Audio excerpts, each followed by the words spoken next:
It is sad to know that some people get to college and they throw out everything.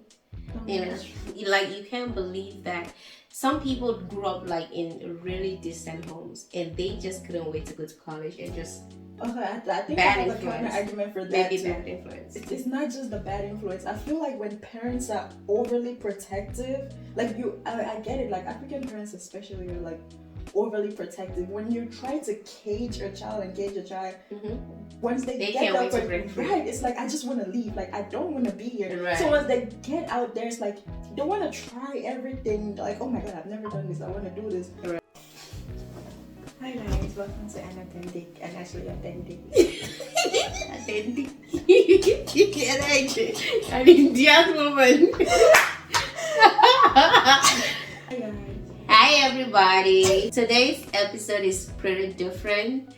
I'm here with my younger sister Ashley. Hi guys. Hi.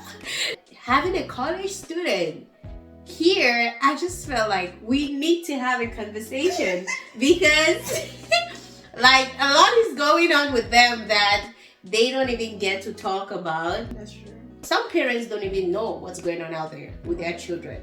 So whenever we have an opportunity to talk to a younger person, we just want to talk and know, what's going on. What's going on in Ashley's life? I feel like college is most adults, especially the ones that like schooled back home, they don't understand like how college in America versus back home is like way different, because it's like back home we have the same culture, like the same upbringing, we're all Christians and all this, but here's like people with from different backgrounds, different countries and stuff like that, so it's like exactly. It's scary too. As an African child, you already know that there are things you just should not do. Right. And now you're here where there's a lot of freedom. Maybe a child was raised in a house where you can have a boyfriend at age 13, and some parents see that as normal. Right. So you are surrounded by people who are raised differently, different cultures, different backgrounds and all that. I think it's tough. And I know, like you were telling me about, there's so much pressure to date, because that's what college students do, just date. Like I'd say like 80% of college students are in relationships or want to be in relationships. But I might be wrong though, but like majority of people I know are in relationships or like want to be in a relationship. And it's just like you see all these people and like all this like college students just moving around holding hands, and it's too many activities going on. It's like there's one kickback to another, let's go out, let's do this. So it's like you sit and you're like, dang, like maybe I should just you're just like, it looks like you're the weird one, like you're just weird, like you're not ugly. It's like then you start questioning yourself, like I'm very pretty, like don't I just so it's very less pressure. Yeah, there's so much pressure. So and it now leads me to my question. Why would you want to get into a relationship? Is it because of the pressure that because everybody's in a relationship, or being you as Ashley, why would you want to get into a relationship? I feel like I'd want to be in a relationship to get married, because it's like you can't just wake up and marry somebody. Like you have to get to know them. I feel like relationships should be like getting to know somebody, then get married. Like the goal should be marriage. The goal should be married, right?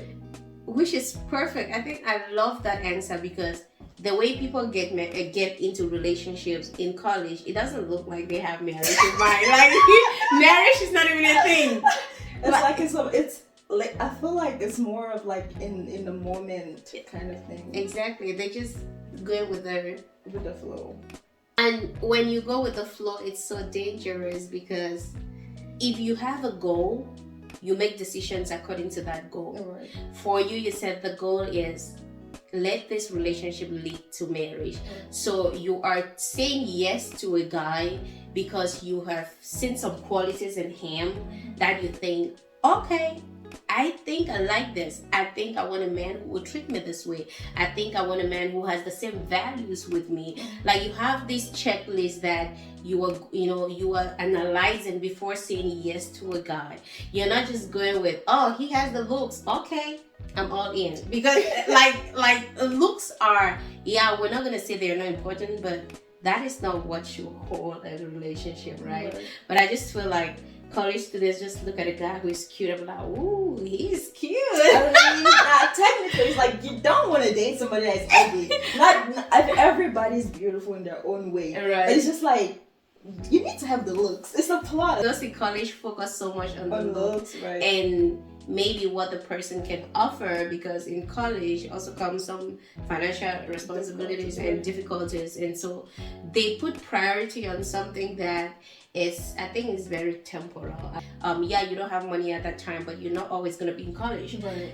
Being in college and just getting into relationships is very dangerous, because there is no relationship you get into that you invest your heart into that fails, that doesn't leave you broken.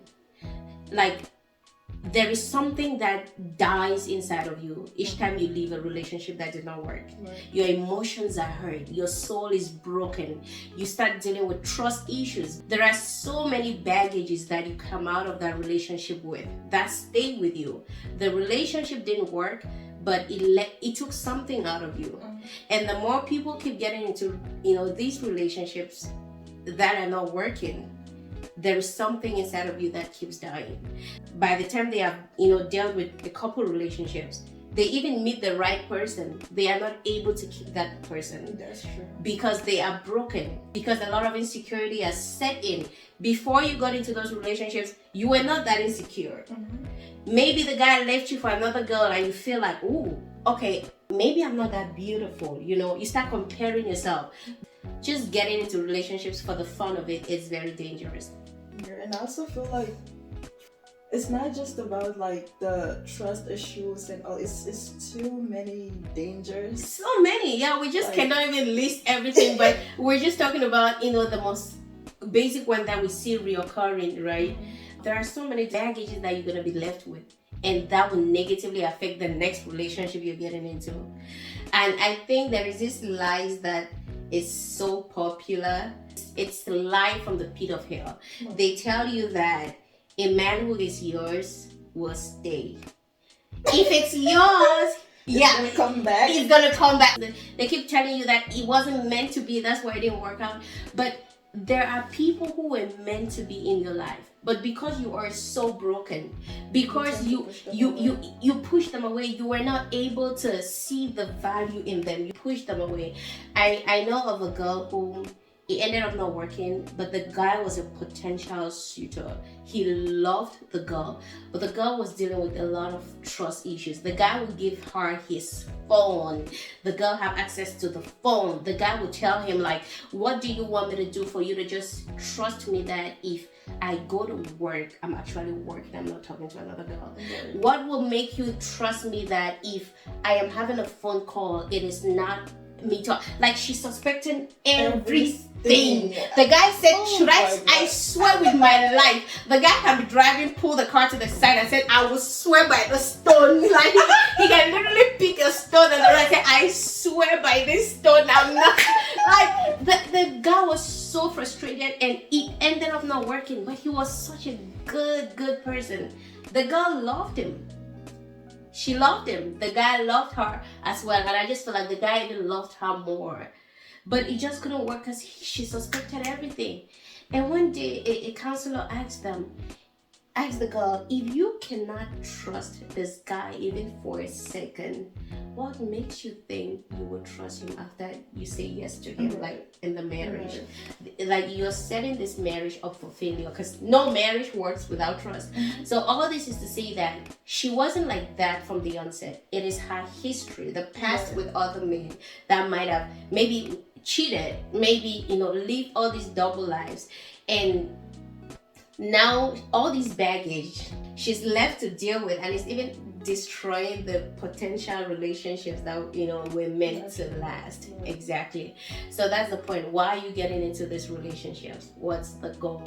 It might be fun now because that's what everybody does, but by the time y'all are done with all this college and everything, and now you are independent, reality hits, and you see yourself unable to maintain a relationship. You see yourself having to heal from things that you wouldn't have even had to deal with in the first place. Yeah, so it is. I think you guys have to think twice while you're in college, because one day college will be over and you're gonna have to face reality. I mean, yeah, it's just in my situation, right? Not just me. Let me talk about myself. Right. In my situation, I feel like going to college was very exciting. Like, right. Living high school, like it's like, oh my god, everybody's gonna be in college. You're gonna be independent, away from home, and all these things. But I just want to say, like, God has literally like guided my steps throughout the way, because Amen. It's like I'm 1 hour away from my parents, I'm 1 hour away from home, so it's like I can easily say, oh, I'll stay out overnight clubbing up until 3 a.m. I'll go sleep over at some guy's house, but it's like those thoughts just never came. Amen. So it's like I feel like upbringing like has a role to play too, like a lot, because it's like once he hits like 11, I'm like, oh my god, I have to be home. Like, exactly. What am I doing out here? Exactly. Because it's like I'll never do that at my parents' house. So you just the uncomfortability in you is just like, okay, like I shouldn't be doing this. So I feel like upbringing matters a lot too. It does, and it is sad to know that some people get to college and they throw out everything. And like, you can't believe that some people grew up like in really decent homes and they just couldn't wait to go to college and just I think I have a counter argument for that. Maybe bad influence. It's not just the bad influence. I feel like when parents are overly protective, like I get it, like African parents especially are like overly protective. When you try to cage a child, once they get out, right, it's like I just want to leave. Like I don't want to be here. So once they get out there, it's like they want to try everything. Like, oh my god, I've never done this. I want to do this. So I feel like parents should not be too overly protective. I feel like just advise and try to get involved in like your kids' lives. Try to know what's going on, but don't try to cage them, because when you cage them in college, like, bro, we've seen it all. People try to do everything. Yeah, we have to manually stop it. Oh, this is how we struggle every